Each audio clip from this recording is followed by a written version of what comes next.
యూత్కు నేను ఇప్పుడు ఇంతకుముందు కూడా చెప్పిన, యూత్కున్న టాలెంట్ కానీ స్కిల్ కానీ స్మార్ట్నెస్ కానీ ఎవ్వరికి లేదు మన యూత్కున్నంత. వాళ్ళను పర్ఫెక్ట్గా ఒక దారిలో పెట్టి టెక్నాలజీ స్కిల్ నేర్పిస్తే ప్రపంచాన్ని లీడ్ చేస్తారు. ఇంకోటి అదృష్టం అని చెప్తాను. అదృష్టం అంటే మన చేతిలోనే ఉంది. భగవంతుడు కూడా మన దగ్గరనే ఉన్నాడు. మనం ఎంత కష్టపడితే ఎంత ప్లానింగ్ చేస్తే అంత సక్సెస్ అవుతాం. నేను 50 ఏళ్ళ జీవితంలో కష్టపడే సక్సెస్ అయినా కానీ షార్ట్ కట్లో సక్సెస్ కాదు. సూపర్. అదే నేను అందరికి కూడా చెప్పేది అదే. Hard work. ప్రతి ఒక్కరు కూడా నా తన ఏ లేదు పిఏ లేదు అప్పుడు, ఇప్పుడు కూడా ఏం లేదు, అయినా సక్సెస్ అవుతున్నా. ఎందుకు అవుతున్నా? ప్రతిరోజు పని చేస్తున్నా, కష్టపడుతున్నా, డబ్బులు వేస్ట్ చేస్తలేను, టైం వేస్ట్ చేస్తలేను. సూపర్.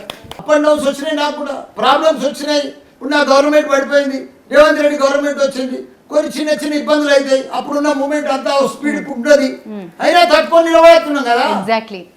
అదే ప్రాబ్లమ్స్ వచ్చినా నిలబడాలి. ప్రతిదానికి డిసప్పాయింట్ అయ్యి ప్రతిదానికి మూడ్ ఆఫ్ చేసుకొని ప్రతిదానికి ఇట్లా కూర్చుంటే నువ్వు ఎట్లా సక్సెస్ అవుతావు? అది సూపర్. నువ్వు టేకప్ కావాలి. అప్ అండ్ డౌన్స్ ప్రాబ్లమ్స్ అన్ని టేకప్ కావాలి, అధిగమిస్తే కదా నువ్వు సక్సెస్ అయ్యేది. ఇంట్లో కూర్చొని అన్ని అవ్వ కావాలి పువ్వ కావాలి డాడికేలు వస్తుంది. మీ స్కూల్ టైం కాలేజ్ టైం మొత్తం మారిపోయింది. అమ్మాయిలు ఎంత స్పీడ్ అయ్యారంటే ఎంత ఫాస్ట్ అయ్యారంటే అబ్బాయిల కంటే బాగా అవుతారు అమ్మాయిలు. ఉద్యోగాలలో ఐటీ ఉద్యోగాలు కూడా వాళ్ళకే ఎక్కువ వస్తున్నాయి, ఎందుకంటే వాళ్ళు కష్టపడుతున్నారు. అబ్బాయిలు కష్టపడతలేరు అని అంటలేను, కానీ అబ్బాయిల కంటే అమ్మాయిలు ఎక్కువ ఐటీ ఉద్యోగాలు ఉన్నారు. నా కాలేజీలలో ఇప్పుడు 50,000 మంది స్టూడెంట్స్ లో 30,000 మంది అమ్మాయిలే ఉన్నారు నాకు, ఎందుకంటే ఉమెన్స్ కాలేజీలు ఉన్నాయి కాబట్టి. 20,000 అబ్బాయిలు ఉన్నారు నాకు, వాళ్ళకి ఎక్కువ జాబ్లు వస్తున్నాయి. ఎందుకంటే సీరియస్నెస్, జాబ్ అనేది ఎవరు సీరియస్నెస్ ఉంటే వానికే వస్తుంది. ఎప్పుడు ప్రేమలో పడొద్దు. జీవితం అనేది నీ అంతా నువ్వే సక్సెస్ అయితే నీకే లైఫ్ సక్సెస్ అయిపోతుంది.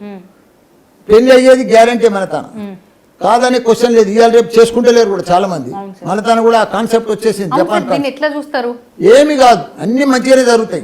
మంచిగా అయ్యేటోడు మంచిగా అవుతాడు, చెడుగా అయ్యేటోడు చెడుగా అవుతాడు, వీళ్ళనే ఉంటాడు, హీరోనే ఉంటాడు. అవన్నిటికి ప్రాబ్లం లేదు. నేను ఒక్కటే చెప్తున్నా, మీరు లైఫ్కు సక్సెస్ అయ్యేందుకు గవర్నమెంట్లో కానీ సెంట్రల్ గవర్నమెంట్ కానీ స్టేట్ గవర్నమెంట్ కానీ మాలాంటి వాళ్ళు కానీ పర్ఫెక్ట్గా మీకోసం మంచి ఇన్స్టిట్యూషన్స్ ఉన్నాయి. మీరు కష్టపడి చదవాలి. మీరు గవర్నమెంట్ స్కూల్లో చదువుతుర్రా ప్రైవేట్ స్కూల్లో చదువుతుర్రా అది ముఖ్యం కాదు. మీరు కష్టపడేది చదివే, మీ సీరియస్నెస్ తోటే మీరు చదివితే మీకు మంచి ఫ్యూచర్ ఉంది, మంచి భవిష్యత్తు ఉన్నది.